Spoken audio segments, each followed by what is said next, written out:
importante que surge de la Cámara de Diputados.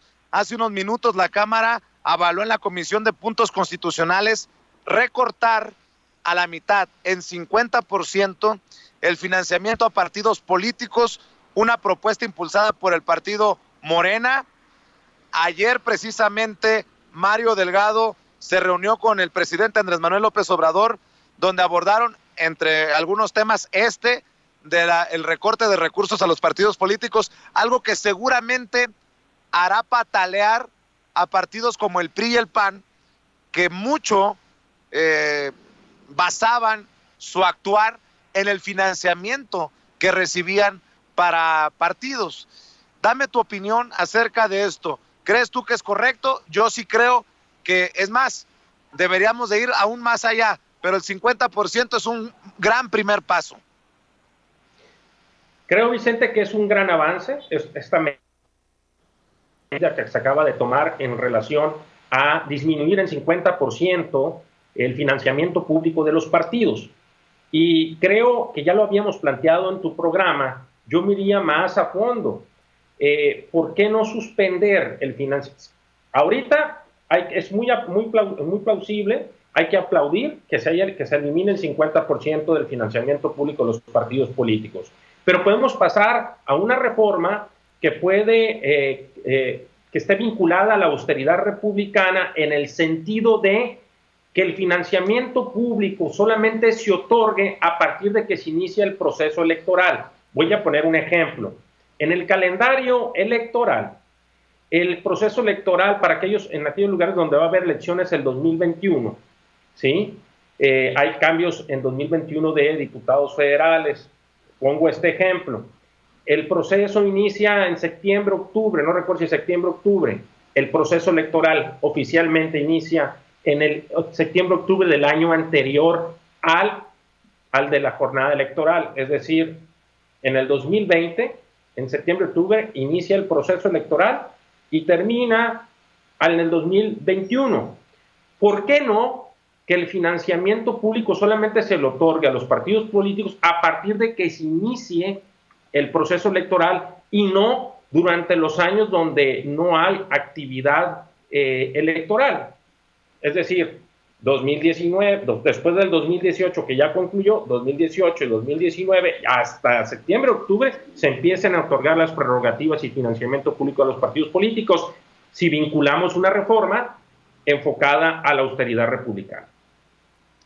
Hay que también reconocer el liderazgo de la diputada Tatiana Cloutier, quien es una de las autoras de esta iniciativa, de las promotoras de esta iniciativa para recortar a la mitad el financiamiento a los partidos políticos. Y también señalar, Efraín, que la oposición ha dicho que sí le apostaría a palomear, o sea, a aprobar, a votar a favor de esta reforma, sí va de la mano con abrir las puertas al financiamiento privado.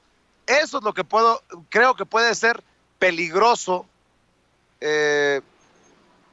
porque sabemos el gran tentáculo que tiene el narcotráfico en nuestro país, solo como ejemplo.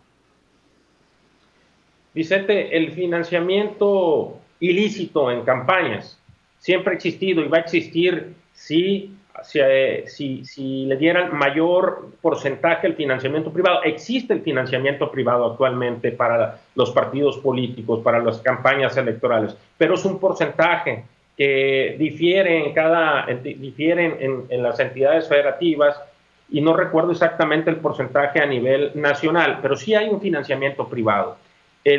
Aquí es el financiamiento, y vuelvo con el tema del financiamiento ilícito, siempre va a existir, Vicente, siempre ha existido, porque hay maneras en que eluden el marco jurídico para poder financiar a políticos, a partidos políticos, a funcionarios públicos. Esa es una realidad. Lo que sí creo que podrá en un momento dado aumentarse el financiamiento privado. El financiamiento privado existe en muchos países, Vicente. Creo que tenemos que avanzar en esa etapa, a pasar a otra etapa democrática en ese sentido.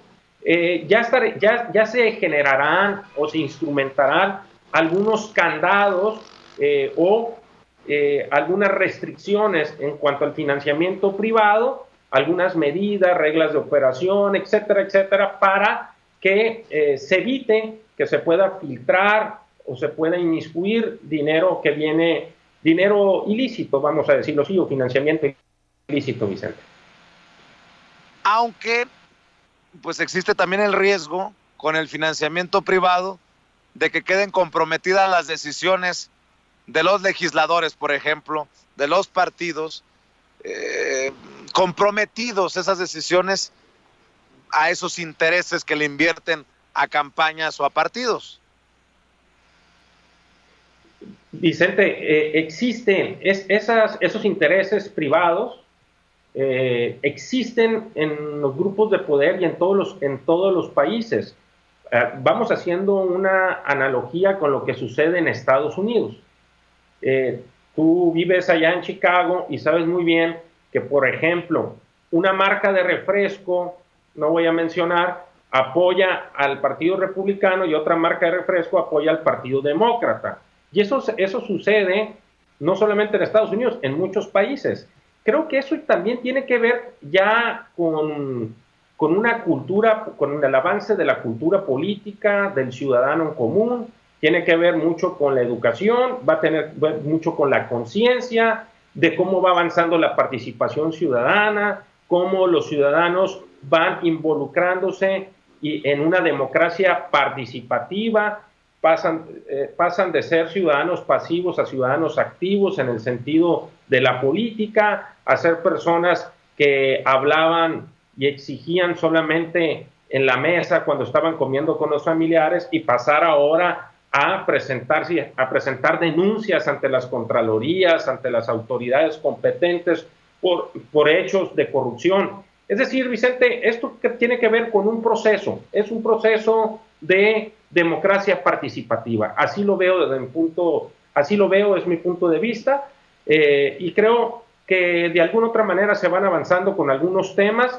que finalmente, Vicente, y lo hemos tocado aquí en tu programa, las leyes son perfectibles, en un momento dado se pueden modificar.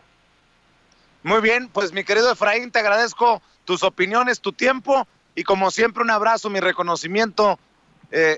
Estamos al pendiente.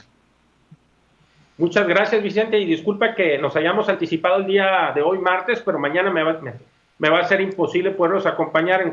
Cada miércoles estamos presentes ahí con nuestra colaboración y agradezco que me hayas abierto el espacio desde el día de hoy para suplir el día de mañana. Y nos vemos entonces el próximo miércoles. Un abrazo a todo el equipo Sin Censura y a todo tu auditorio. Claro que sí, Efraín. Agradecidos como siempre, un abrazo. Efraín Martínez Figueroa, estratega y analista político, hablando con nosotros sin censura. Ya veía las redes sociales en pantalla de Efraín Martínez Figueroa para que lo siga porque el debate no termina aquí en Sin Censura. Oiga,